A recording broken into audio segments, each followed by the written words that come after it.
And so you're talking about what was it be the potential solution for it? Yeah, payment pools. Yeah, I'm lost on that.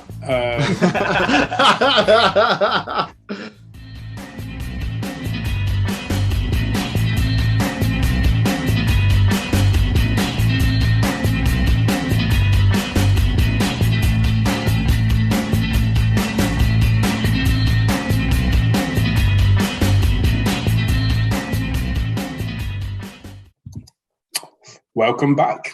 The world's most bullish podcast, number 35. And it is myself, so never look, Mr. Evil 10% or Dr. Evil 10% and Mr. All In. And she was here, but she was never here, Mrs. No Show as well. She might show up one day, maybe 2022. Might get a surprise appearance. What do you reckon?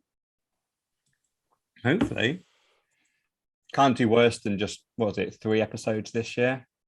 Is it 3? I thought it was 2. Yeah, I thought it was 2. Oh, wow. See, even I'm exaggerating on the wrong side. Yeah, 2 shows. Yeah. Well, let's see if maybe if we set him a challenge to do more than 2 next year. Might have more luck in one of us buying Dogecoin. Get some merch. Yeah. So it's been a bit of a quiet week on Bitcoin, really, isn't it? It's interesting, isn't it? Yeah, it has been quiet. So it's our first time, like literally every week, I think, up until now. Usually, I think when we're building the list, I don't know if I haven't been paying that much attention. Sometimes I did have a busy week. I don't know, maybe I missed some stuff, but it seems to be this is the first week where I haven't probably taken 3 or 4 things off of it. I've just gone past them going, we've already pretty much got the topics for the pod. So I can, this one's a less good quality one. So I'll ditch it because I think there's already 2 stories that are better than it on the list. But this week, I was clambering for stuff with anything. Let's get it in. What's happened? Yeah. So I put some on, but it disappeared. So I took it, you just deleted it. Oh no, I haven't deleted anything. It was a really snippy title as well. What was it? I genuinely didn't. It was sync error. The link to the Joe Biden, the US pays its debts, and I called it "A Lannister always pays their debts," and I was just like, I like that. And then when it disappeared, I was like, oh. Oh yeah, that's weird. Yeah, because I retweeted that, didn't I? I read that. Is that the short video of Joe Biden saying how? Yeah, he's like, I'm going to raise the debt ceiling because the US always pays its debts. It's like, I'm going to pay my MasterCard with my Visa. Yeah, it's like, oh, like, what's the worst thing you can be? You can be highly leveraged to debt, so you've basically maxed out your credit. How am I going to get out of having the fact I've maxed out my credit? Get more credit. Now I'm not maxed out.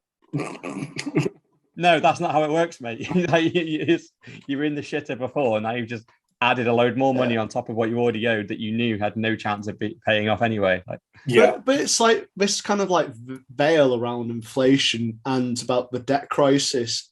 It just seems like everyone is clocking onto it now. And they're saying all these stupid things. Like, I just don't know whether I haven't noticed before that politicians are that stupid, or it's just that we've got a spate of stupid politicians at the moment.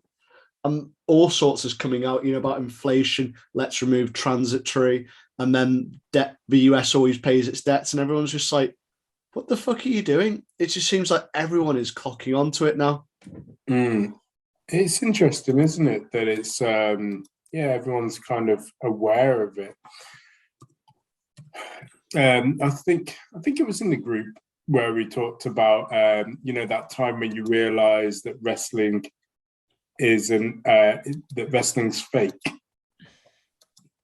and everyone's kind of plucking on that the media is fake.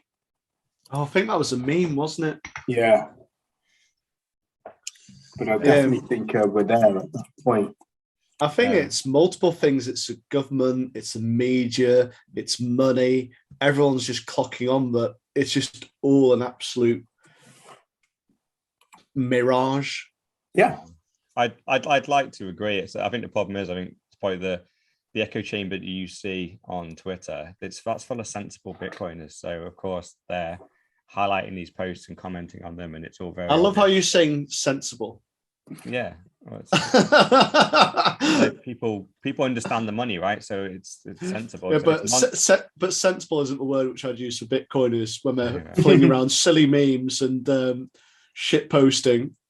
Yeah. Well, I wouldn't say what Joe Biden, like, he's probably maybe a sensible person, but he's an absolute liar. So with Bitcoiners, you always get the truth. So I think in our echo chamber, it's very obvious that inflation is and what is caused by it as well. But I'd say even people in work understand this now. Do they though? Do they actually, or do they actually just think prices are going up and then they go, oh, but the government have admitted that it's because COVID or supply shortage. It'll be okay in 2 years' time. Don't worry about it. Don't worry. The minimum wage is up 20p now, so everything's fine. And I think that brushes most people off, and especially when they answer the question with, "We didn't print the money out of thin air. We loaned it from the IMF or from the Federal Reserve or from the Bank of England, whichever the government, whatever the bank's called." They go, "No, we loaned it, and we owe interest on that." And everyone just goes, "Oh, right, okay." So it's like me getting a loan. Well, it's not, because you never have to pay it back, and you can just keep getting more loans infinitely based on no matter how bad your credit gets. I mean, the IMF has, I'm guessing it has no cash reserves usually. It's just it has to print them for these occasions. Yeah, and it's obviously you don't even print it anymore, do you? You just go, digitally. Yeah, okay, fine, have $1 trillion. Like, did you have that trillion? So ask too many questions. Like, you have $1 trillion in your account now. Just you've got your trillion, but where did you get your money from? Well, don't stop asking questions. And technically, the Federal Reserve never had the money either to loan. Like, it's just so the fact is there's no income. Let's just put it, simply there. There's no income into there, so therefore there can be no way which that money was produced from any kind of real means. It's just been made.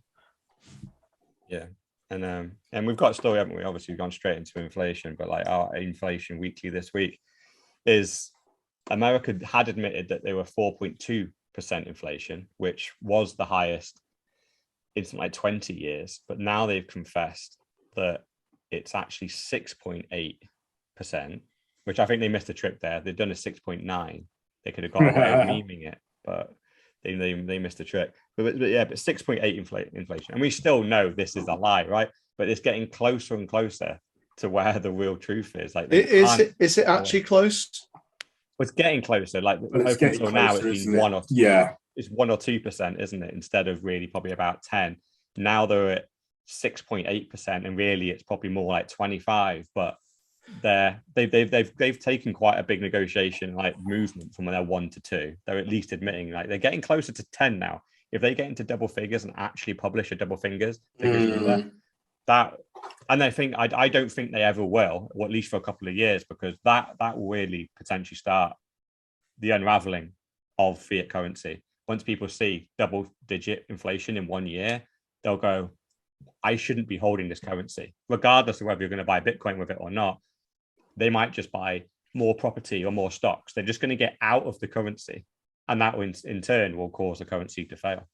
Or even gold. Yeah, gold. Yeah. We know we mock piece of shit about it, but it's better than fiat. Yeah. Because in this article, one of the stats was, well, we've kind of hit our target. It's below 5% if you exclude food and energy. I'm like, those are 2 of the 3 main things which you need to live, aren't they? It's energy, food, and shelter. I don't think anything else is so important. So you go, excluding 2 of your most vital things, it's below 5%, which was our target, which kind of made me laugh. So I went, well, that's 2 of your kind of three needs. Yeah. If it was excluding jet skis and space travel, you could go, oh, okay, yeah, you can discount those 2 things because most people don't do them. But yeah, eating, staying warm, and somewhere to live, I think that's a cost that hits everyone. So no, you can't exclude critical parts of the inflation calculator and just leave in random things that happen to have not gone up by as much. The other stats in the article were energy 33%, so your gas and electricity. Gasoline 58.1%. Food was 6.1%. Now, food's a funny one because I think we touched upon this before. So when you've got things when you got things like grains, then you can bring it down because you can scale up the production quite quickly on that one, and it hasn't got the same overheads. But meat, I want to say it's like 20%, isn't it? Which is probably quite inaccurate because you don't buy meat as an asset, you buy meat to eat, and meat is quite resource intensive. So, the cost of wages have gone up, and then also the cost of their supplies have gone up. So whatever they buy from like hay and medicine and whatever the animals eat is causing massive inflation. But as we've seen, I think in the UK, they took, if you take pork and beef out, inflation isn't so bad. It's like, well, we don't want to take it out because that's actually part of our living. And I think the CPI is a little bit hard to read anyway, because it's just how much, excluding investments, does a household need to live? And it's, well, is that including a soy burger or is that a beef burger? What else? Yeah, I think, looking at the report, it's obviously just manipulated, that's all. And it will continue to be manipulated. I think maybe one of the reasons why it's coming out now is that certain boomers that obviously are aware of what is going on are in a position of power, and they are able to kind of influence a little bit more as to what's going on. And that's why we're perhaps hearing more and more. Obviously, things like social media and the fact that the age of the internet is here, so information is easily accessible as well. And we're just curious. Before, this type of information we would have never been able to get hold of, whereas you can't hide behind that now. Yeah. Well, they said in the article as well that apparently gross pay is up by 4.8%. So it's pretty much saying that inflation's only 2%. Yeah. But we know that's a lie. So it's, well, if it's up 4.8%, how did it work that out? Because there's more unemployed people than there were last year and the year before. Yeah, it's going to be a massive comments. Isn't it? Yeah, feel free to shout in the comments. Yeah, because I was listening on another podcast where people were talking about inflation again, and when you think most people are getting it now, but then you just go, if you were to walk out into your normal high street and just bump into like the first 100 people you bump into and go, do you understand inflation? And does it worry you that the inflation is what it is based on the numbers they're giving you and that type of stuff? Ask some basic questions on inflation. And when you really probably think that through, you go, out of those 100 people, if 10 or 20 even slightly understand what you're talking about, I think that'd be an achievement. I think most people are probably just going to look at you and go, nah. So I think we're still early on the inflation one, just like we're still early on Bitcoin, which is leads into your articles to never look around.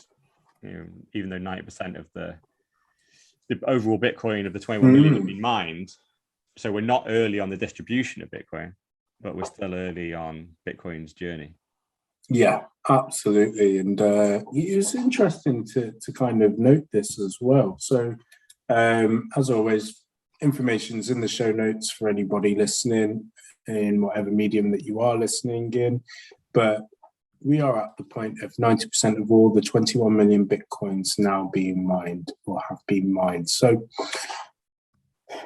as what you are right now, an early adopter before the first 1 billion, it's so interesting to see. And I guess, as you say, it leads on from where we're coming from in terms of this inflationary money, and there's a life raft. The life raft is named as Bitcoin, and but it's amazing how many people don't choose to get onto the life raft as well. It's been going for nearly 13 years. Next month will be 13 years unchanged and getting harder and harder. So kind of like the earliness of it, would it be, I think another stat is around people.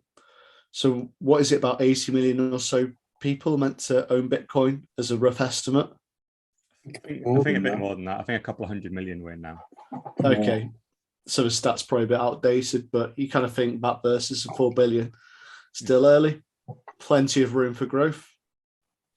Yeah, and even by the value. So it's at how much of the fiat money has gone in there right now. It's 1 trillion.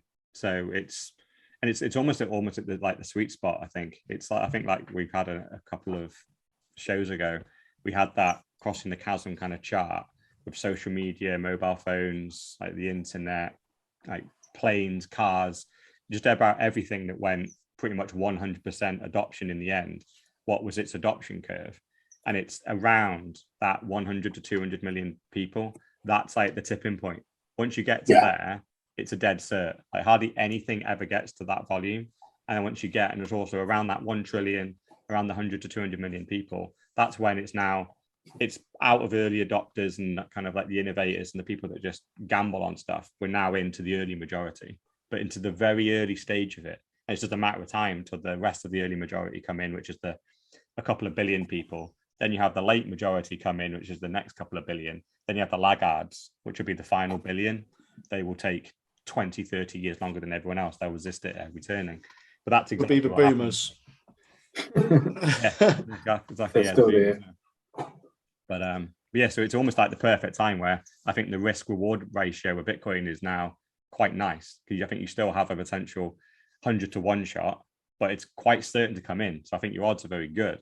Whereas if you were, say, 8 years ago, you'd have had a 10,000 to 1 shot, investment wise, maybe 100,000 to 1, but also the risk of failure of that going to zero would have been a lot higher than it is now. Now it's almost like, of course, Bitcoin is a sound money. It's now just a kind of a waiting game, really, of waiting for adoption to spread across people, businesses, and countries. And but you still got great returns. I think in another 5 years, it'll be even more obvious and even safer bet. But now the gains in 5 years might only be 20% a year, something like that, maybe less. So it's a nice little, I think, sweet spot. If I was a betting man, this would be a perfect time to go. This is almost a dead cert, almost guaranteed to happen, but I still get 100 to 1 of my money. Wow, get in there. Mr. All In. Setting the odds. Yeah, how ironic. Of course. I'm a gambling man. Yeah, absolutely. But yeah, you're right. I think ultimately, but it's also the technology as well. So I have friends that are, I would say, pretty tech savvy, but then still kind of nervous about taking, their Bitcoin or off exchanges and using the ledger. And obviously you want to be nervous, and I think it's rightly so, because you want to be cautious, because there's no comeback off that. But if that's people who are millennials and Gen Zs, then it's going to be even harder for the mass majority as well. So, we talked about it last week with Jack Dorsey leaving Twitter. He's making, hopefully, these types of things to get on ramp a little bit easier. Well, he had a tweet today which just said transitory. Was that it? Just that word? Yeah, and I was just like, made me laugh. That's amazing. I haven't seen Jack's tweets for today, because that might be the first thing he's tweeted since he left Twitter. Then the other week. What a word! It's even better. Like, it's a better way of saying Bitcoin. Just yeah. Yeah, that's a great one. But but it's interesting. Like, obviously, your friends are nervous about figuring out hardware wallets and stuff. But I think the reverse side, obviously, how many times we talk about it on here around how risky it is to leave your money on an exchange. Yeah, for sure. Not only can it get stolen, if what we're saying is going to happen, and this is why Bitcoin isn't a normal investment, is it? Because it's a little bit like being in the Big Short, where when you bet on the system failing, if the payout of that bet coming in needs to be paid out by the system, then you're not going to get paid, are you? Because you were right, but the system failed. And I remember Christian Bale's character goes around to the banks and goes, I want to short the housing market. And they laugh at him and go, what the hell? No one shorts that. The housing market has never crashed. And he goes, I just want to short the housing market. And also I need insurance for when it happens. You're not going to be able to pay. So I need you to get insurance that puts the money to one side so my bet can be paid. And they're just laughing at him going, the gall on you. He's like, yeah. Not only is this bet going to win, when my bet wins, you won't have any money to pay me. So I want to make sure I get paid. And so that was the genius of what he did, right? Because he knew the system was going to fail. He knew they'd have no money. They essentially go bankrupt. They declare bankruptcy, and then no one gets paid. So this is like, if you're going to hold Bitcoin, great. That's a bet against society. But the problem is, if society or the banking system and the financial system, essentially, unfortunately, a lot of the Bitcoin exchanges, they count as that. They will be part of it. So if the system fails, then all these KYC, AML kind of regulated platforms, they're all going to be frozen. And, because how do you get your money in and out of an exchange, for example? Yeah. You have to let the exchange process your Bitcoin transaction. You have to submit it to them, or take it obviously out into the banking system. So if you hold your Bitcoin there, you might as well just be holding pounds or dollars in there, really. It's better than holding pounds or dollars in an exchange, because at least they're going to be appreciating. But when the time comes, will you be able to get in there? So if you're not taking self-custody, you're risking total loss. I was having the same conversation with hopefully a regular listener who I've obviously orange pilled, one of my neighbours. Shout out, Bob.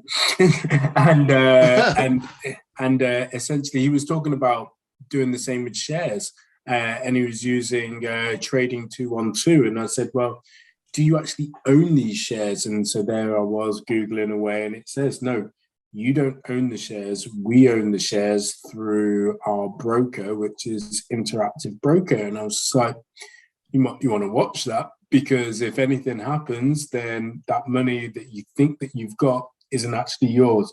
And then went down the rabbit hole a little bit more, and was like, what do you mean? And I sent him some links of bank runs, and just that word, bank run. And when that happens, you're going to be first in line. It's the same as Robinhood, because Robinhood was the same, but everyone went into GameStop and the other meme share, and they blocked them because they didn't actually have a right to do anything with the shares. Yeah. And that's the biggest example. I've never understood why anyone still uses Robinhood. So, yeah, I think the fractional shares Zero commission on trades, bro. That's why, Do you actually own any shares through any of the fractional share companies? No. To be fair, like, a lot of stockbrokers don't directly give you ownership of the share anymore. So if you go on to like a lot of even the bigger ones, so I think it's fairly standard. But yeah, this is the whole not your keys, not your coins, right? But yeah, a lot of the stock, I think there's only a few stockbrokers that even own the shares. They have you have to request it. You have to request I want my share certificate. Yeah. And then it's risky, isn't it? Right. This is the whole thing, because it's a little bit of paper, and they tell you, if you lose that bit of paper, how much it was worth is now gone. So that's pretty terrifying, isn't it? Because you don't want a bit of paper, right? This is same as in Bitcoin. You want your 24 words, but you don't really want them on a bit of paper. So you'd much rather go, what if these get wet, or there's fire, or I just lose them? I'd rather put them into a more kind of, imagine if you could put your share certificate, the password of whatever that share certificate was represented, you stamp it into metal in some way, put it into a little device, and then lock it away. That's a way much better. Put it with your ass. Yeah, make it prison safe. Yeah. So it's the great thing, that Bitcoin basically just does everything better, doesn't it? It's what's the better way of holding a share? Like, holding a share right now is difficult, because they're going to take you ages, and you get a bit of paper. Then if you want to sell that share or move it around into different shares, it's really difficult, because you're now going to have to send that off, wait weeks. You're going to be terrified when it's in the mail. Like, if that gets lost, that could be 10, 20,000 pounds worth of shares that just evaporate because your package didn't arrive. And whereas in Bitcoin, you can get it out of your kind of cold storage. Once you have physical access, within minutes, you could be sending it all across the globe, anywhere. You don't need a third party to verify that this certificate is real. It's like, no, your hardware wallet will straight away work on the network. They know you're legit, and then you can send a transaction instantly, as opposed to waiting for stockbrokers to authorize you and take weeks. Do you think that the regulators and the government take down the exchanges and get around people that way, so they know that a certain amount of percentage of people will still hold their coins in whatever form of cryptocurrency, shitcoins, on there, and then obviously take over there. Yeah, absolutely will, right? So the way it always works, whenever a financial system collapses, they freeze the bank accounts and investment accounts. Yeah. And then they either tax them or just steal the money directly. And so I undoubtedly would suspect they will obviously include exchanges as part of that. So they'll just freeze them. The withdraw button will disappear, and the money will be stuck in there. You might be able to still see it. Sometimes they even change the login, so your login even stops working, just so you can't even see your money. But they'll probably let you in, but the withdraw button very quickly goes, and that's what happened on Robinhood, right? So that's an example of it. Like there was a bit of a mini bank run where there was a load of large investors against GameStop. When a load of money came in on the positive side, when they saw themselves about to lose too much money, they took the buy button off GameStop shares in Robinhood, only let you sell them. So that was a mini example of how the system can be manipulated against the smaller guy. When the big guys really start to lose money, they change the rules. So if the economy starts to collapse and people start and hyperinflation starts, they're going to make sure they're the ones first out the door to convert their leftover dollars and pounds into something else. They want to be first. So they'll freeze everyone's assets to begin with. They will do their conversions, get out, and then just tell you how much of your own money you've got left. And you'll be lucky if you've got 10p on the pound to be able to leave over to then try and convert it out of the pounds that you've now got left. I also said to him, if you look back just a few months ago as well to Afghanistan and the pictures and the video from Afghanistan, before all of the panic and before everyone was unfortunately falling off planes, they were queuing up in an orderly fashion outside a certain building. That building was the bank. And they were all trying to withdraw it. And so, it is happening or has happened still to this day, and it'll be exactly the same. We had Libya as well, didn't we? A few months prior to that, where they hyperinflated and everyone was trying to withdraw their cash, but they couldn't. Yeah, absolutely. So, yes, it's an interesting one. So, once again, whilst you may be an early adopter, don't leave your cheese on the exchange. Yeah, and another lesson in private keys. This is kind of moving. It's like wreck of the week, but it's kind of shitcoin corner at the same time, because this is another random shitcoin. This is why investing in shitcoins and like essentially what you're doing when you invest in these shitcoins is it's almost like even if you keep custody of your coins and they're a shitcoin, because the supply and the overall security of the network isn't secure anyway, even if you have custody of those coins, they might be in some way wrapped up in a shitcoin, and then the code can just leak anyway. So it's almost like a double one of keep custody, but make sure if you are keeping custody of a coin, it needs to be Bitcoin, because there's this Vulcan coin, and there was $140 million just stolen from a load of wallets that accounts for about a quarter of the entire circulating tokens of this coin. So this is the equivalent of 5 million Bitcoin just being stolen off the network in one big attack. Wow. Just, and you play silly games, you win silly prizes, and it's going to be a lot of people got wrecked here. Well, I was trying to get my head around this. So the website is basically you put your money in and you can play silly games. They're basically arcade games on them. So it's putting, let's put a crypto spin on some standard betting spin the wheel games is what it looks like. And then also, if you're bored of that, you can buy some JPEGs. And once I think we did this last week.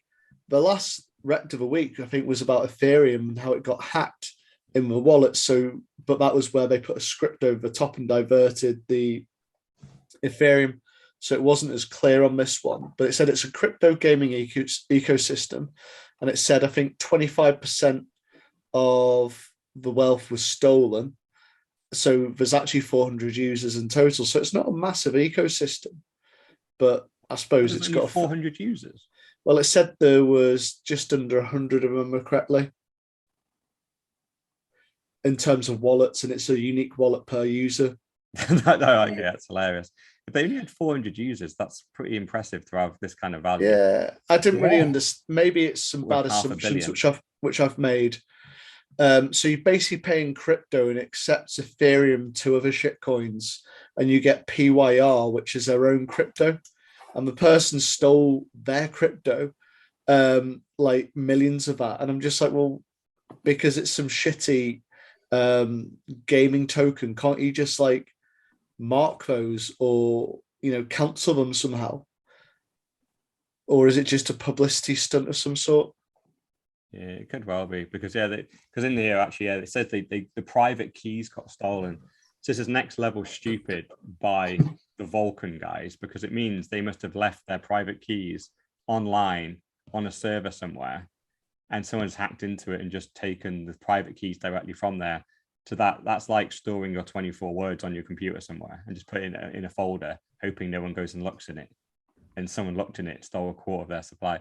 Maybe this is just the developers with an excuse to go, oh, we lost them in a boating accident, and then they dump on all their gamers and go, oh, it wasn't us, it was scammers, it was hackers. It did say they blocked the tokens or wallets or something like that, so exchanges aren't meant to work for them. But whether that's actually true, because it could be reasonable. It's like that one which we talked about, the gas pipeline in America. They said, oh yeah, we recovered Bitcoin off the server. It's like, how? Yeah, how? Yeah, I'm sorry, this hacker is so fucking great, and they only asked for 8 million. and then they put the Bitcoin on their computer and you got it back. And they accidentally left all the Bitcoin behind after they'd done the hack. It's like, is this a bit suspicious? Yeah, exactly. Yeah, that was one of the most obvious kind of government hacking of Bitcoin attempts ever. And it still works. Like, there's still the odd person that repeats to me that, oh no, didn't Bitcoin get hacked once? The government paid out money and got it back. You go, that article did its job. It just planted the seed in normies' heads that the government can just steal your Bitcoin back if it wants.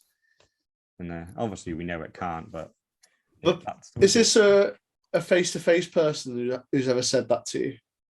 Yeah. Have you slapped them? Stop being so fucking stupid. I know. I heard the energy FUD the other day, and I was saying obviously it doesn't run in parallel with regards to the amount of users, but it's still out there. I saw a really good tweet about that. It's a little bit of energy, not worth it to correct money. Yeah, let's talk about one renewable. Yeah, great. Let's get into that. Volcanoes over in El Salvador, but the evils which money is causing, in no other time where sound money's been, have there been as many wars and deaths and atrocities? That is a big question for you, because the answer is no, because we could not afford these outrageous wars. Like, how long were the US in Afghanistan for? 20 years plus. 20 years, yeah. They could never have afforded that. And the first one was the Second World War. What was it, 7 years in total? Could never have afforded that in a sound money environment. No. Yeah. What's the thing? I mean, once you get Bitcoin, then you suddenly realize it's a great use of energy. The problem is the first people that ask those questions they don't think Bitcoin is worth any energy right now. They think it's just a Ponzi kind of get rich quick scheme. So the fact that it even uses any energy is bad. They won't be happy until Bitcoin's energy is zero. Then they would finally shut up. But if one computer is running it, they would still say it's one computer too much. And we're in a climate crisis. That's the issue. And once you get over all that, you go, all right. So Bitcoin is pretty much fixed money and is currently 0.1% of current energy from human beings on the planet. Wow. But it's so ingrained into us that what fiat is. But people think it's acceptable, and you kind of go, well, in order to operate fiat, you're running all these banks, all these ATMs, all this stuff online, servers, etc. And then also you've got all the consumerism which is happening because of fiat and the whole principle behind it. But no one ever considers that because it's a bit of a conspiracy theory. Yeah, exactly. But it's true. The second you say nearly anything against mass government that is not left or right leaning, I realise, if any of your arguments go towards the left or towards the right, they might buy into you. There was 50-50 chance, because if they agree with you, then they'll go with it because it's attacking another party. If it's against them, then they'll just say, they'll insult you and go, oh, you're just, because you're supporting the other side, isn't it? Like, they'll bring it down into a kind of cat and dog fight. But when you actually say something that isn't loaded with this emotion, they're not used to ever debating that. To go, yeah, I don't care, left, right, centrist, it doesn't matter. I just think fundamentally, government and the central bank kind of cooperation is high level corrupt, and it doesn't matter who you vote for. That's when their heads just explode and go, no, they're the bad guys, we're the good guys. You're kind of a bad guy here. It's like, well, yeah, in a way, by supporting even half of them, you are the part of the bad guy because you're supporting their money printing. So I don't think they know how to handle it. Well, yeah, the biggest example is Biden from Trump. You've got someone who's seen as far right wing, someone who's seen as far left wing. And what's the difference? Both are piling the money to their friends, or the parties are at least. Yeah, well, the Fed basically just doing the same thing. It's just exposing it all for the sham that it is. We've always said the president and the prime minister and the kind of high level politicians, most of them are just puppets. They are mouthpieces for the people really in control that control the money printer, which is why we don't see any change of money printing, regardless of who's in office. All we see is the money printing going up and faster and faster. But it is like it's drug addicted, isn't it? Like, you're never going to change because the moment you stop, you're going to bankrupt that country. And if you keep going, you're going to overdose. So you're kind of in a rock and a hard place now. Yeah, exactly. You can't just stop. So I think, no matter if it was some good Samaritan, someone perfect who's taken over, they can't stop the money printing. They can try and not do as much. Yeah, or just accept that, yep, I'm going to plunge this country into a huge recession and the central services are going to collapse, because essentially most of this country is employed by the government in some shape or form, or other companies are even dependent on the government. We have millions, if not 10 to 20% of the population dependent on government jobs. And when we start printing, overnight, a huge proportion of those don't get paid. A load of contractors don't get paid. People that work for the NHS don't get paid. Yeah. Those patients, obviously, that need the operations and stuff and need to walk into a hospital, there's no doctors or nurses there. Yeah. He wants to be the person that pulls out, because it does kill. It will kill millions, but it isn't the money printing that killed, like stopping the money printing that killed them. It was the money printing that came previously, built infrastructure that made it unsustainable. So of course it was going to collapse at some point. And it's just when it's going to collapse. But if you did get rid of all the waste, then surely it would be possible. But it's painful, I guess, in that period. Yeah, because you think about at the moment that we talk about the UK, the track and trace program, 32 billion. If that, what was the benefit of that? There's no actual benefit. It just went to contractors' friends and circulated around. Then we also had the PPE contracts, and we've got so much wastage. We've got legislative bodies over God knows what, like TV, who aren't actually needed there. You take all that away, and you actually strip the government expense to the bare necessities of education, health, and roads. And none of these contractors, then actually it might be sustainable. It's the fact that money's being pulled out left, right, and centre. Yeah. But it took them 100 years to get to where they are. So it would probably take about as long to wean us off. So I agree. Like, if we could have 100 years of centre politicians, like, fiat is not necessarily completely broken. You just need responsible people at the top that don't print it for themselves, not honest to the people. The problem is we've probably had a couple of hundred goes at fiat with all the various currencies that we've had in various countries.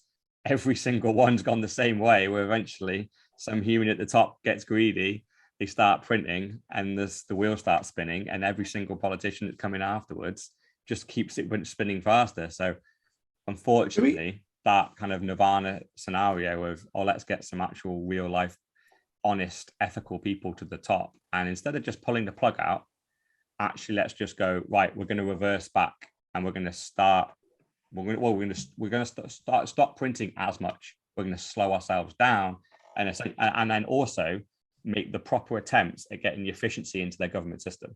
They would have to go in, fire a load of people, make a load of things more efficient, save literally trillions, but then they go, well, great, that's trillions we don't have to print next year to pay them all, and keep going, remove trillions of waste, and did it effectively, then yeah, over the course of probably, I don't know, decades, we could get to you couldn't do it overnight, right? Removing trillions from a government system, like where do you even start? Like Jesus, I think the start would be stop the siphoning out. Yeah, but stop the contracts, right? Because every single government contract goes to a third party somewhere, so it's just you're just gonna have to go where, I suppose. And everything in government is like health, education, police. It's all like real big topics, right? And at the moment, everyone is screaming that all these are underfunded and need more money. And you're going to be the decade that comes in and goes, yeah, we're cutting everything by 30%. Everything. Like, yeah. Well, actually, really, if you really wanted to say it over, like, say, a 50-year period, if you want to be the president that gets voted in, you're going to go, I'm going to cut all these by 90% over the next 10 years. Who's going to vote for education, health, and the police to be defunded by 90%? Like, no one's voting for that. No. What I've had a question on is, obviously the Fed has been there for a number of years, and there's the book, the Creature from Jekyll Island, right? Surely the individuals within the Fed have changed over the years, but their kind of modus operandi hasn't. So how has that continued to remain the same, and how do you get on that side? And those people, how are they kind of picked? I think, answering it back with a question, do you think anyone gets into the federal government who isn't linked into family, friends, etc., into those circles? Yeah. Because that is your answer to everything. Like, this is kept within the elites, it's kept within certain circles. It's the same policy because they believe in the same cause themselves and their friends. Yeah. Imagine just bring it down, right? Imagine like you're in control of the money printer in your neighborhood, yeah, and then you get old and you want to pass it down to someone. 3 chicken wings and grape soda for everyone. It doesn't get passed down to your friends. But yeah, and occasionally I think the couple of people we've seen, was it Janet Yellen, and then there's another woman, forgotten her name now, but but both of them did well independently in the financial services, then got caught doing massive frauds, got prosecuted heavily, and now they both head up, I think one's in the Fed and someone else is in like the finance minister for the government or something, basically both on different sides of the kind of aisle, but basically both two of the most powerful people in America basically being head of the money in the government and one head of the Fed, but both have huge fraud charges, although a very good CV in the financial sector. I think that's the other way in, of them being related to one of the Soros or Rothschild kids. The other way to get in is to do well in finance, get caught doing a mass fraud for billions, and part of your sentence is to go, we're going to give you this really big cushy job, you're going to be the face of this, but you do what we say. We own you, and this life sentence can come back at any time. So we own you now. But we'll pay you very well. We'll pay you, 10 million a year. So it's not like you're a prisoner, but do what we say, live a very good life, or go to prison. It's kind of your choice. So here's a bit of a question which I think about when we're talking about, you basically, everything's going to crash. It's inevitable that fiat is going to crash. It's crashed every single time. What has been the lifespan of fiat on the different times? So like there's obviously modern day fiat, there's Roman when they started the coin clipping, there's one of the Chinese dynasties, and there's things like the sea beads and the rice stones. What have been the durations of those? It's 500 years, and we're at the end of 500 years worth of fiat. It's only in the last 100 that it got out of control. The previous 400 years of fiat, it was largely backed by a whole load of things, because there was all the different precious metals. So we had basically money goes in 500-year cycles, essentially. We had barter for 500 years, and for 500 years, we had a whole host of shells, rhinestones, beads, a whole host of just like things that people got. Then we got 500 years worth of gold, and then we've had 500 years worth of fiat. And now that's what everyone's saying, like we knew we were going to have 500 years of Bitcoin next. That'd be pretty sweet, actually, having a sound money and seeing what's happening. But I think it's kind of what I was getting at. So it's a bit of a conversation which I was having via the chat. Is kind of like, what happens. So Bitcoin comes in overnight. It's going to cause mayhem, isn't it? Yeah. Well, I was just reading in challenging to that. So fiat currencies, and I'll put it in the group, and obviously we can share in the show notes, where they say that ultimately, I think every 27 years for fiat currencies. Just going to pull our chat up here. So. Yeah, I think is that been the dominant one, being like the global standard? Correct. Yeah. So I think the pound had it. Standard. So in 1450 to 1530, it was like Portugal as the main one, and then Spain for 110 years, the Netherlands for 80, France for 95, Britain from 1815 to 1920 for 105 years, and then obviously the USA. And we're up to 101 years. Yeah, exactly. Yeah, and that's on average. Yeah, this is it's another thing. This is what they were talking about last year, because the fiat currency typically lasts for about 100 years to be like the lead, and America's US dollar has just hit 100 years last year. So it's like, that's about when they collapse.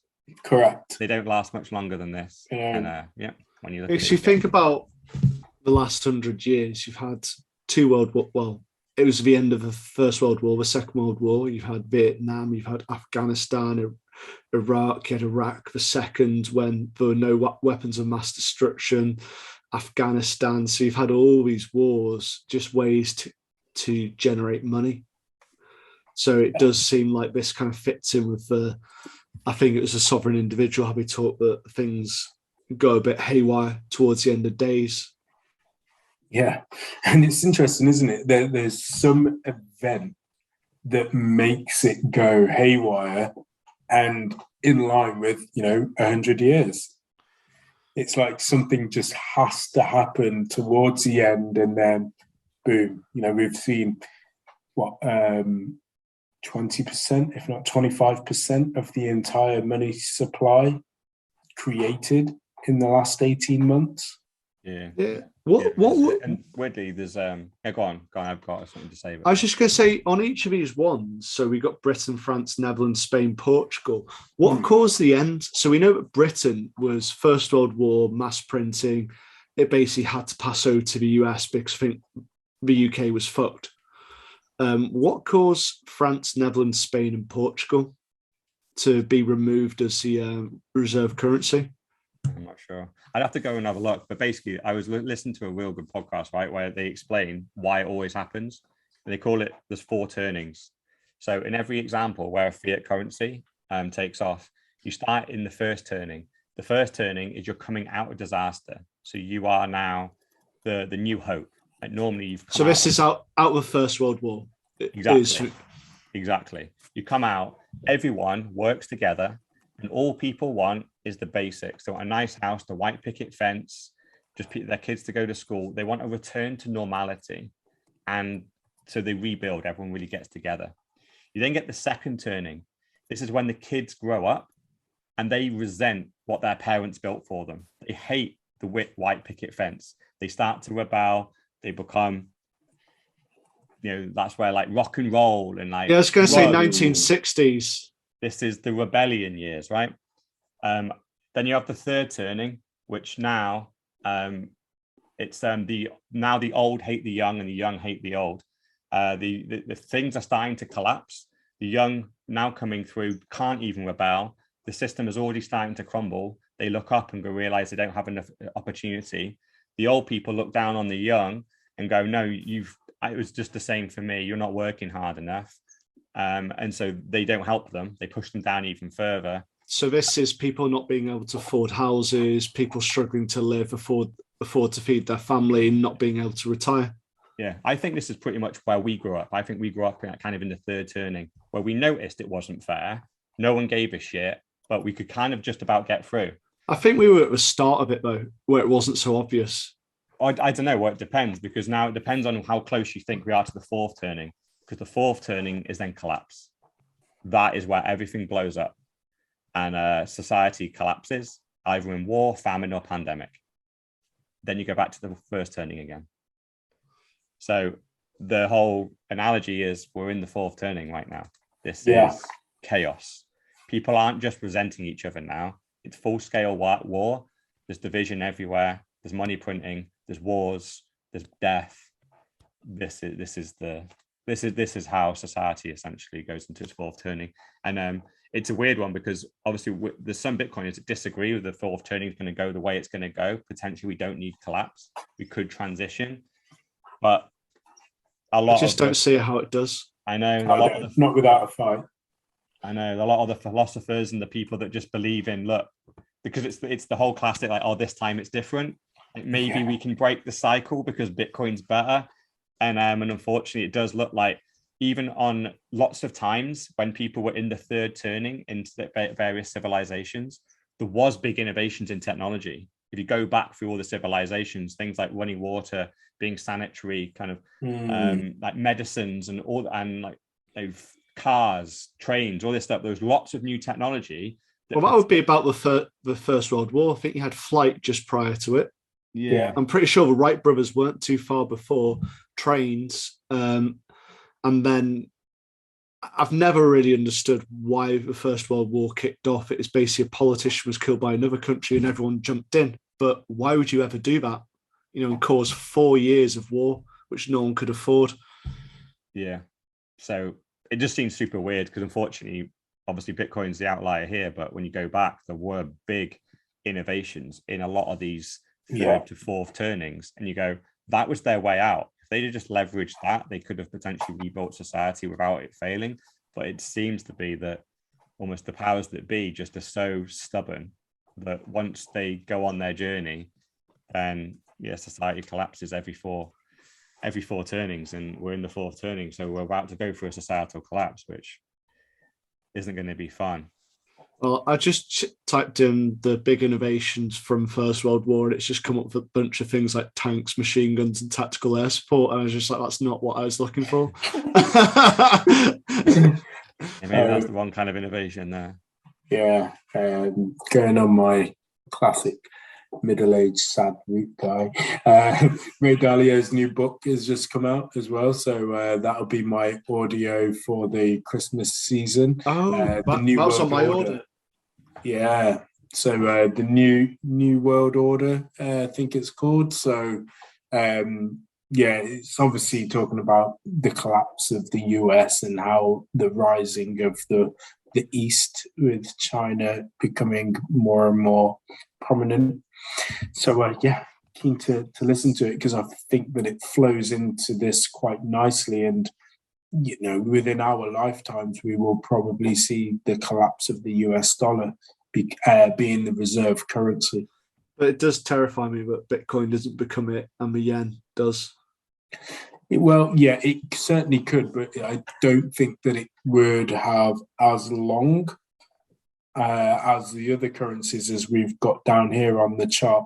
And that's because people are fully aware that there's nothing that backs it, unfortunately. And so, they're going for that digital one, and obviously central bank digital currencies as well. But I just think that experiment will be expedited, and it won't last as long as, again, some of these other reserve currencies have.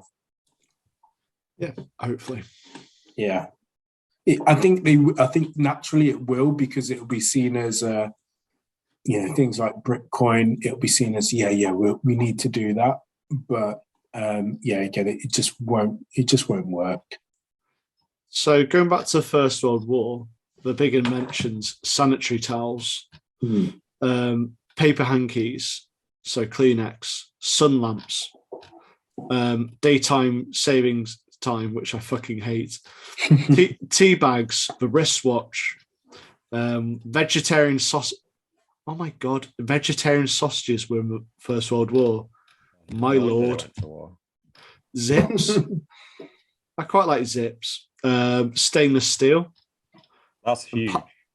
And pilot communications. So those are the kind of things during the First World War. So in the years prior, there'll be quite a number of things. I think flight wars, and I think wider spread use of railroads may have been, but I may be completely off with that. And it may just be to the UK. Oh, there's definitely some killer inventions there.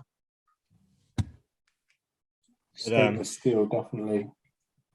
Should we move on to Bitcoin's lesson of the week? It's a bit of a complicated one, this one.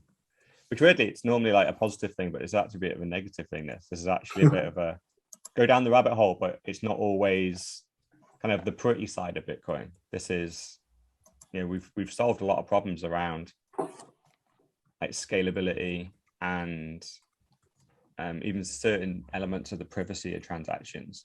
But still, on scaling Bitcoin, like it's not just about the number of transactions.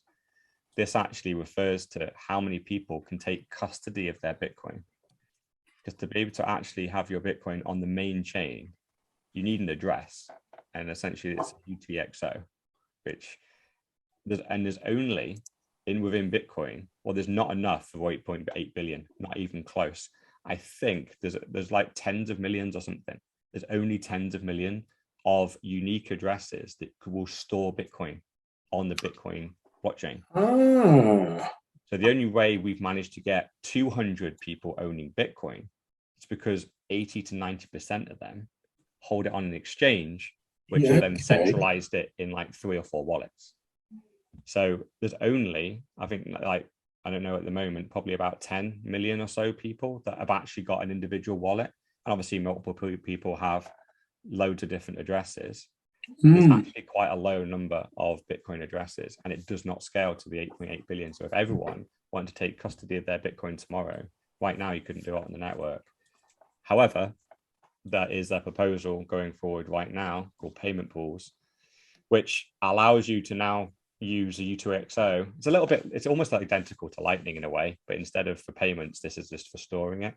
So instead of having, batching lots of transactions above the Bitcoin network and then just pasting them back using like they do in Lightning, essentially now we're using kind of one address, but you're pooling above it. So you create a load of separate addresses that all link to that one, but still have their own individual unique keys and can still act exactly as U2XO, even though it isn't quite UTXO. So what do you think of this one? It make any sense? Yeah, I've read the article, and it's the first time which I've really read about it and then listening to explain it. So it kind of makes sense in how it does the wallets, but I just never heard of a concept, so it's a bit alien to read about it for the first time and listen to you about it. So it probably hasn't all sunk in, to be perfectly honest. And so you're talking about, what was it, the potential solution for it? Yeah, payment pools. Yeah, I'm lost on that. Yeah, comments below. Yeah. It was funny actually, and because I watched Sailor's interview with Peter McCormack, and I think a lot of the time when Michael was talking, Peter was just like, "Yeah, you're gonna have to come back on that for me," and I was exactly the same when I was reading that article. Yeah, it's but this is the thing, right? So it's actually, normally like this would be thrown at Bitcoin as FUD, but this one's actually legit, right? So when people say, oh, Bitcoin can't do the amount of transactions, well, they're wrong there. Bitcoin can do as many transactions as we want. We could compete with Visa or MasterCard right now. what Bitcoin cannot do right now, which, to be honest, this reminded me of it, and wasn't front of mind. We can't have 8 billion people have, say, ledgers. Yeah. Even if you print 8 billion ledgers, they can't all have their own address with Bitcoin on them. It's literally impossible right now. You would run out of addresses. So this is a very real problem with Bitcoin, that we need to scale the network to be able to have tens of billions, if not hundreds of billions of addresses. This is actually quite a big problem right now. So would this be a potential fork? Yeah. Well, yeah. What's it? Yeah, it'd be a fork, but without kind of forking the coins. Probably a soft fork. Well, you just have to have mass consensus, is what I was kind of getting at. But it does sound like it's needed, so you should have. Yeah, it'll be a change. It's a change similar to Taproot. So Taproot changed the type of like the code that sends a transaction, right? It made it more private and hid slightly whether it was going to be a coin join, a lightning payment, or a normal transaction. Now you can't tell. So we just changed how a transaction happens. This would be the same, and this is a change to how U2XOs work, where you can pool them and you create a whole set of new U2XOs. You tag them on. So you're not increasing the supply, you're not changing how Bitcoin works, but you are changing how it stores the Bitcoin. Yeah. So it is a big risk still. Any type of proposal like this, is there a chance that someone could utilize these new addresses and somehow get extra Bitcoin in them, or whatever? So it's going to be a long process. And is there a weak point into those addresses, or the creation of more addresses allows opportunists to try and get into those addresses? Yeah, they could be insecure. They could enable you to add Bitcoin to them via a bug. It's just, there's a whole host of issues when you change the protocol. If you think about Bitcoin as a kind of usage, though, the majority of people would use it via a Lightning wallet, wouldn't they? And didn't you say a Lightning wallet isn't classified in this because it sits on a different layer? Yeah, exactly. Yeah, Lightning doesn't count. Yeah. So you kind of think these would almost be your big storage, because most people will be getting paid into their Lightning account and paying out into house investments, etc. So you wouldn't. It's obviously an issue because you've got to make sure the scale's there, but I'm a bit unsure whether it is such a massive issue. Because of practicality, you think about all the people, say, in Africa or wherever else, that they're not going to be storing in wallets. It'll be on Lightning and a Lightning wallet. Yeah. It's just that in our future, obviously, we're looking for people like Jack Dorsey and whoever else to come out with some form of hardware, some kind of hardware wallet that either works on your phone or it's very cheap. And obviously, the dream is, even if you just have $1 in Bitcoin, you should be able to have some form of hardware wallet that stores it on layer 1 that is custodial. You own that. You've taken self custody of it. That's the dream. And at the moment, that dream's not possible. So we need to actually make it. Instead of trading, what was it? Call minutes on phones. Why do you think this isn't more widely known? Because until now, I wasn't aware of it, or obviously when reading through the show notes prior to the. No, it amazes me that it is a bit of a weird one, because this should be part of the normal. Like, if I was the mainstream media or like a banker or some politician, this is what I'd be going a Bitcoin for. Correct. Yeah, it's legit. Like, we can't defend this one other than we've got a proposal that is going through. They go, but right now it doesn't work, does it? We'd have to go. Correct. No, the whole it's for criminals, it's boiling the oceans, it's a Ponzi. All those things are provably false. This one's actually provably correct. It's quite a technical one, though, so I think a lot of people wouldn't understand. Well, it's you could say that, or you could just flip it on its head and in its simplest form. There's 8 billion people in the world, and if you want to secure your Bitcoin, only 20% of you are able to do so. And so it's kind of like a gift and a curse, isn't it? You could have the FOMO of, well, on an address, an address is free,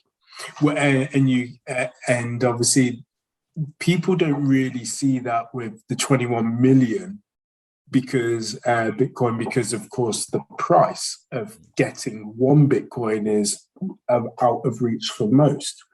But if all I need to do is just buy a ledger, and then I get this address, and that address is mine for forever, and that means that you can't get one, well, I'll buy two of those.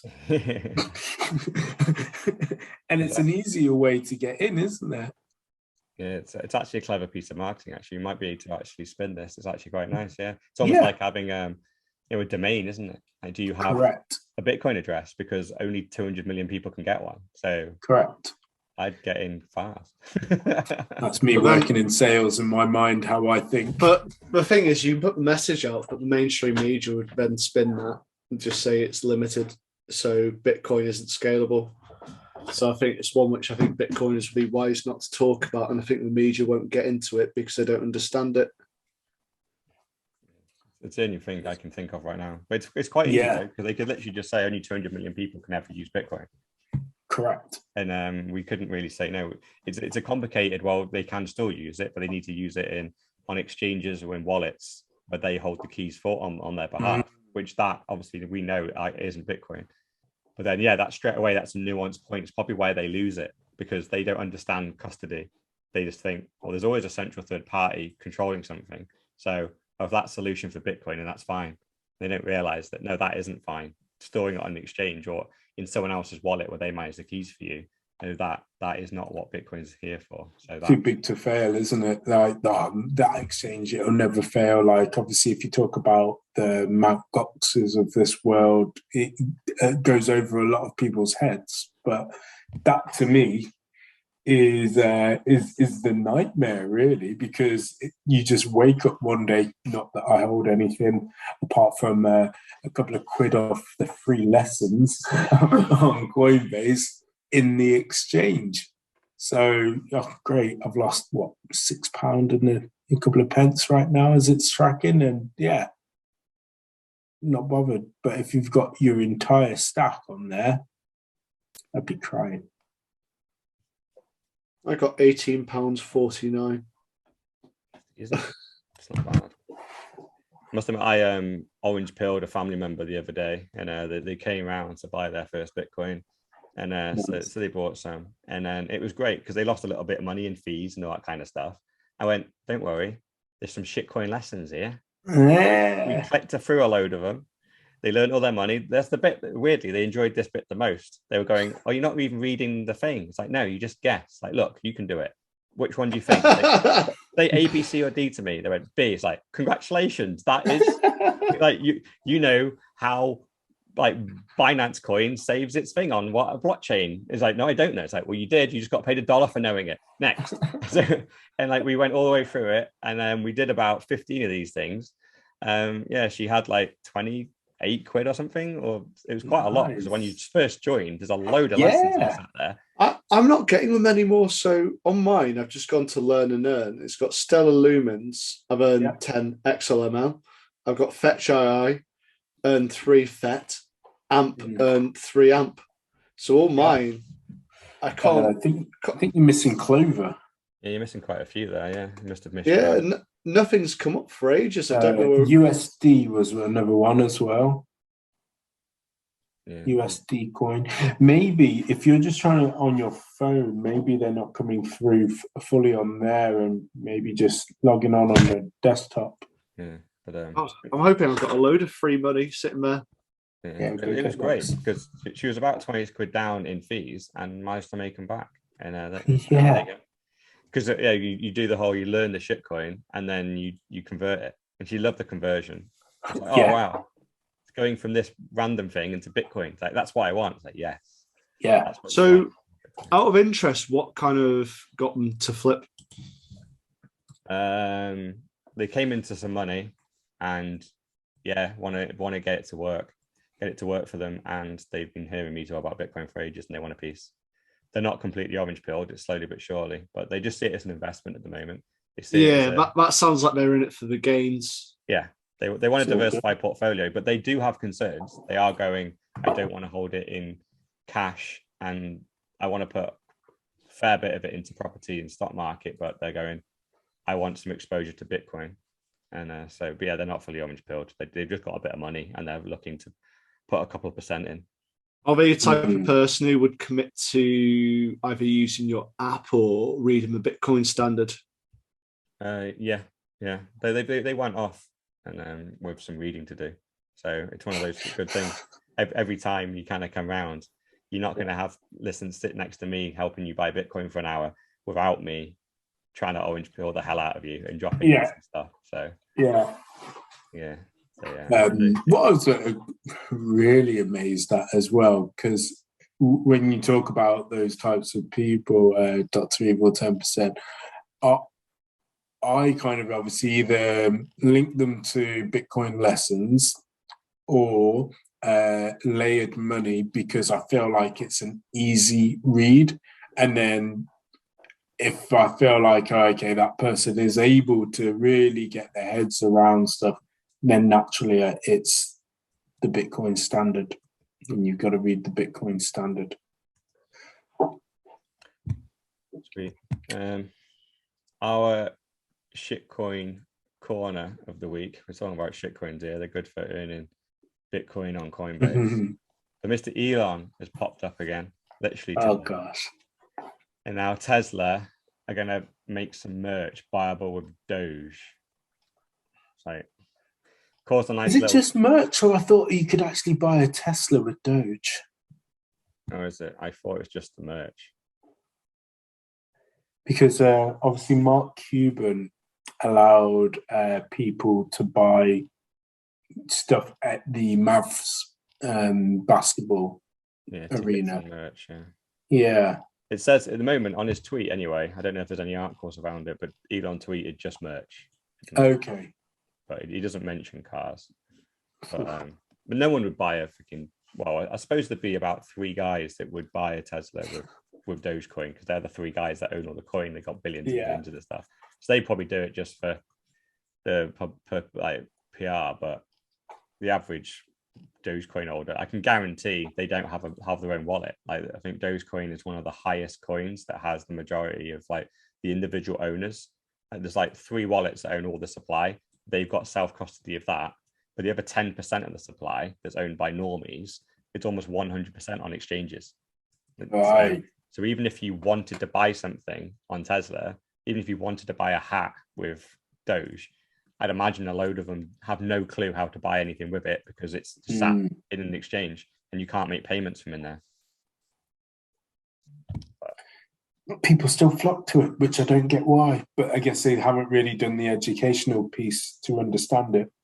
Yes, it's got great branding now, isn't it? And especially when you've got the richest guy in the world thinking it's his funniest meme.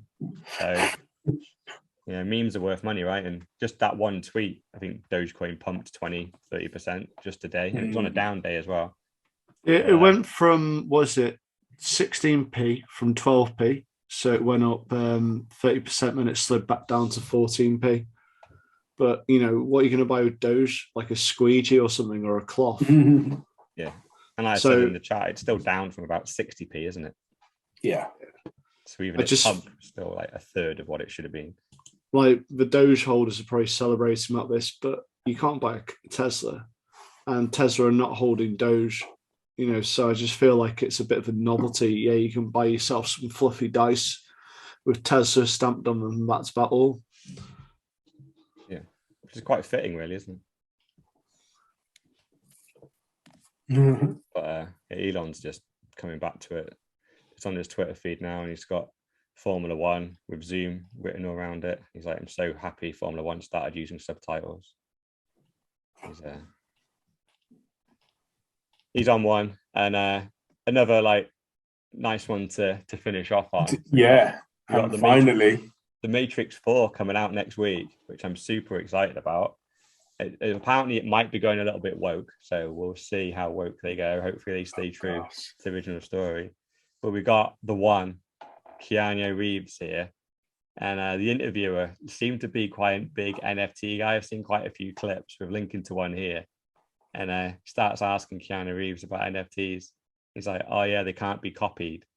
But then Keanu just says, but they're easily replicable, and then just bursts out laughing. And you can just see the guy going, no, they're not the same. the reproduced ones aren't the same. You can just see like Keanu going, they are, though, aren't they? It's right click save. It's can't be copied, but are very easily reproduced. Like same thing. Like,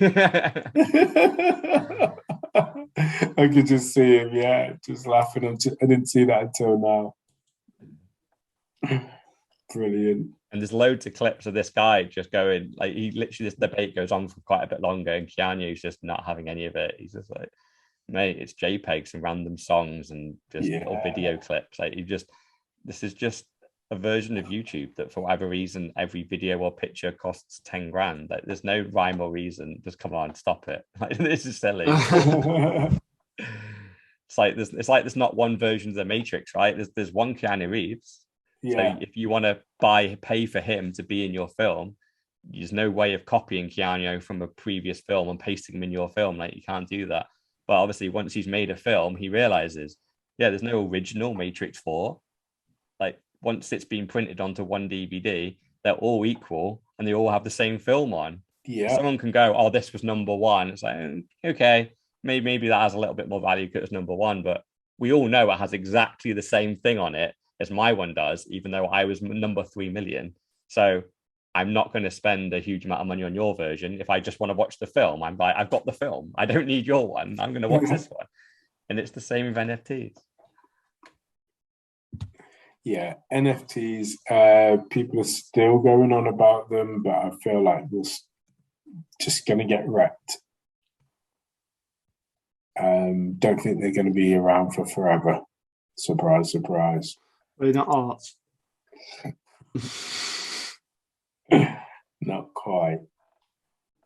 They probably go down. It'll be one of those things, isn't it, that in the future, like in 50 years' time, like people even have said this about, what was it, like BitConnect and some random shitcoins, because they explode and they're almost so spectacular in the way that they explode.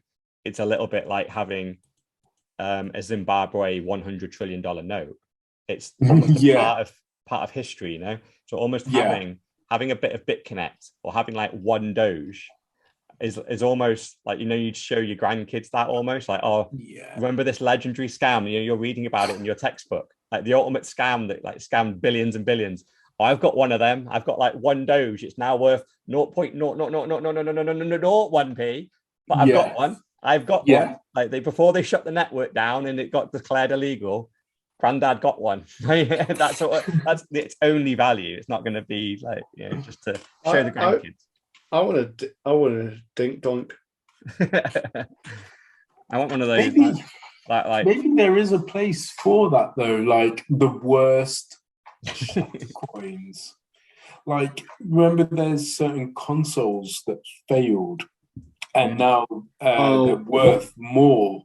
What's the Sega one? Dreamcast. Yeah, that's the one. That was a massive flop, wasn't it? Yeah, but now I bet you if you could get your hands on it, it'd be worth more than it was at the launch. Yeah, you can do this with normal money, right? You can do it with like old coins, like people collect them, old stamps. So I'd imagine like there probably is a bit of a business there to like sell just a random bag of shitcoin. Yeah. And go, you get one Dink Doink, one Doge, one BitConnect. It would be actually quite entertaining to go, you have the ultimate shit, and just give me, you know, say 10 or 20 quid, and I'll wrap it up nicely, give you a little certificate, and then send you a little wallet, and it all has one of every bit of shit in it. It's nominal value is like less than a penny, but you pay a tenner for it, because I don't want to go through the hassle of finding that shit. Just you do it and send me one little piece of shit of the top 10 shit, and I can just be proud of it, like for future. There's actually a little weird business idea in there. Yeah, I'm not interested in anything which isn't Dink Doink. Yeah, well, we can put Dink Doink in there in the top 10. I'm just having a quick look at random shit pick and mix, isn't it? Digital pick and mix. My God, on shit and mix. All right, coin that. Let's do it. Another reason, because just yesterday I read that the old paper £5 notes are some of them are being sold on eBay for up to £300. So some have like some quirky serial numbers with them and so on. So there is a market for it. Yeah, I remember that when they were bringing out the like the new plastic ones. Yeah, the I think polymer there was ones, like some of the very, very first versions of that were highly sought after as well, weren't they? And they were like, oh, if you've got a certain number on it, it means you were in the first batch, and straight away your new £5 note is instantly worth like 300. Yeah. And everyone was scrambling to look to go, if I'm in the first batch, I can just sell this fiver for 300. So there's collectibles of everything, and that's the thing. Like, I think this is why like NFTs can be collectibles. It all does kind of make sense to a certain degree, but let's not pretend that they are proper investment vehicles. That you shouldn't go around trying to collect £5 notes looking at serial numbers to see if you've got a good one. Like, that's not a sensible use of time, right? It's essentially what you're doing with JPEGs. You just So just looking at Dink Doink, so on Coinbase, it doesn't actually have a price because it's so small. So it has 10 zeros, and it doesn't actually have the first digit in there because that's all that Coinbase takes it to. Wow. So you'd have to buy a few. Yeah. Let's have a look. CoinMarketCap will have it, won't it? Yeah. But I think the price is so ridiculously low. Is that because it's fallen so low as well? Yeah, it's 99% down before. So you can buy it from Binance, it reckons, on CoinMarketCap. Dink, here we are.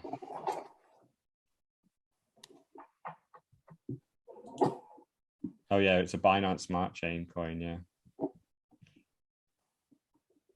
But yeah, the price is so low on it, but yeah, you don't even get a proper value.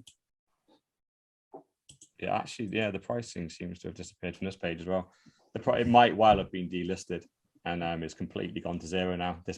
I think Dink Doink might have we might have followed the entire lifespan of that shitcoin from from price to 99% down to now dead.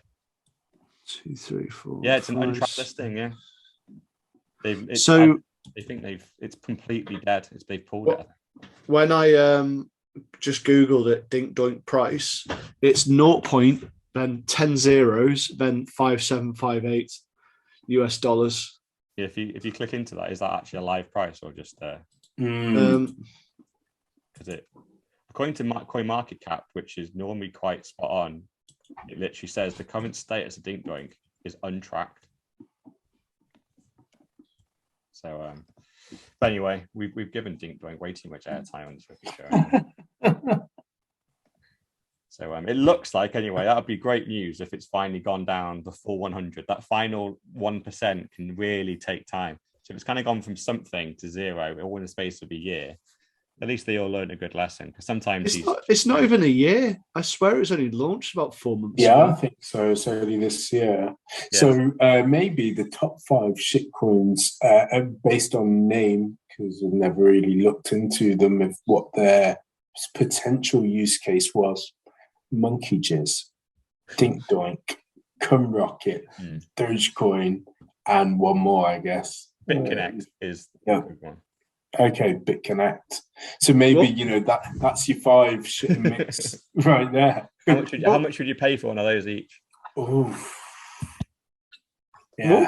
You'd have to have it something to store it on. You couldn't just have an exchange, so you'd have to have it on. You'd have to go to certain exchanges as well, because not all of them do it.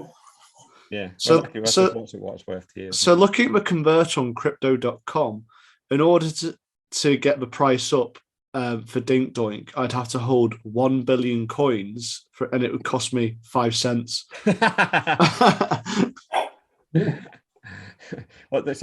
okay, 1 billion coins times 5. Yeah, so it's gone to zero. That's nice. Yeah. And I think what's happened is on CoinMarketCap, I think to be listed on there for them to track your price, you have to pay them. So it looks like they've stopped paying CoinMarketCap, which essentially means they've. Imagine owning some. I know. Yeah. Be part of the elite. Worth zero now. Yeah, but yeah, it would be nice actually. Yeah, I might have to. Quite like that. What's happened to Stick Dicks? Is that still going? They hadn't launched it, had they? Well, it's about 3 weeks ago, I think they'd launched Stick Dicks. So who knows? I don't know if they've. Because Dink Doink went within a few weeks. Yeah. I know I've got Stitch Fix. That's not what I wanted. I want Stick Sticks. I don't even know how his animal one went, whichever one that was, animal morph thing. Oh yeah. Can't remember. Oh, what was that called? Because because that was absolutely terrible. So if I want a stick dix, then 0.004 F.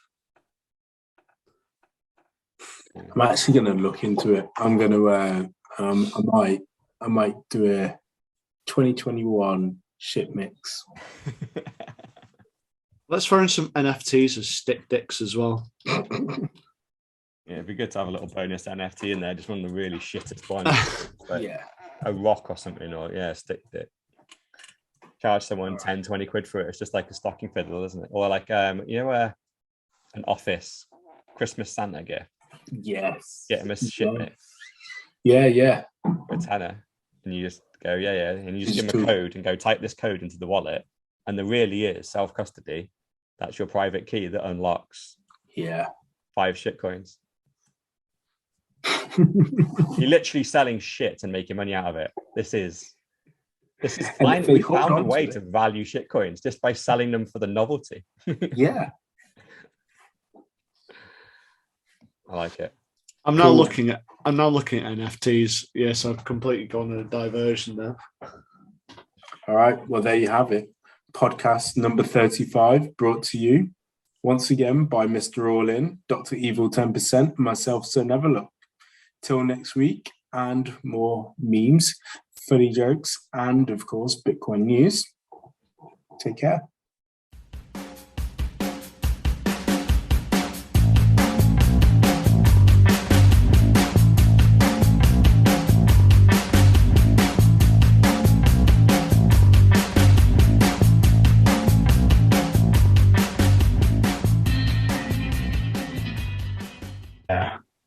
Fellow plebs, if you want to hear us, then tune in.